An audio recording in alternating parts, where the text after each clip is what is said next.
Hello guys, সবাইকে স্বাগতম জানাচ্ছি আমার ইউটিউব চ্যানেলে। আপনারা দেখেছেন গতকালকে ফাইনাল ম্যাচ হয়েছিল WPR, সেখানে আরসিবি জয়লাভ করেছে। আরসিবিকে অনেক অনেক শুভেচ্ছা ও অভিনন্দন। প্রথমবারের মতো তারা পুরুষ আর নারী বিভাগে উভয় বিভাগে মিলিয়ে তারা প্রথমবারের মতো আইপিএল জিতেছেন। WPL হোক আর আইপিএলই হোক, পুরুষরা কিন্তু ছেলেরা কিন্তু এখনও আইপিএল ট্রফি জিততে পারেনি, কিন্তু আমাদের মহিলারা সেটা করিয়ে দেখেছেন, বা আমাদের ইয়াং গার্ল যারা বলতে পারেন সেটা করিয়ে দেখেছেন।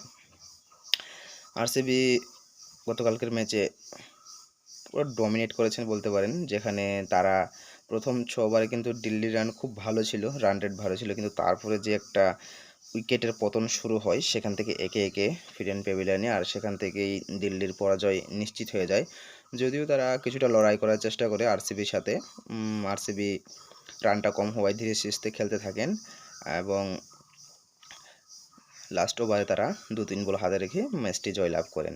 তো এই ক্ষেত্রে অনেক অনেক শুভেচ্ছা অভিনন্দন আরসিবিকে। আর player of the match, morning legs and emerging player of the award পেয়েছেন শ্রেয়াঙ্কা পাটিল, যিনি নাকি পার্পল ক্যাপ হোল্ডার, অর্থাৎ সর্বোচ্চ উইকেট নিয়েছেন তিনি।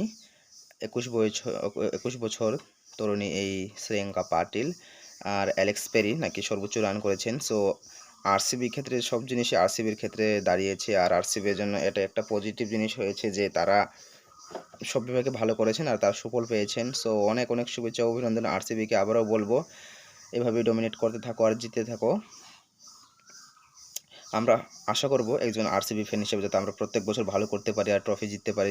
এক্ষেত্রে দেখা যাক, আগামী 22শে মার্চ থেকে শুরু হচ্ছে পুরুষ আইপিএল, যেখানে দেখা যাবে বিরাট কোহলি, ম্যাক্সওয়েল, তাদেরকে ধোনি, রোহিত শর্মা, তাদেরকে দেখা যাবে। দেখা যাক কি হয় এবার আইপিএলে। আরসিবি পুরুষরা অর্থাৎ ছেলেরা কি ট্রফি জিততে পারে কি না, মেয়েরা তো সেটা করিয়ে দেখেছে পুরুষ থেকে আগেই। তো দেখা যাক কি হয়।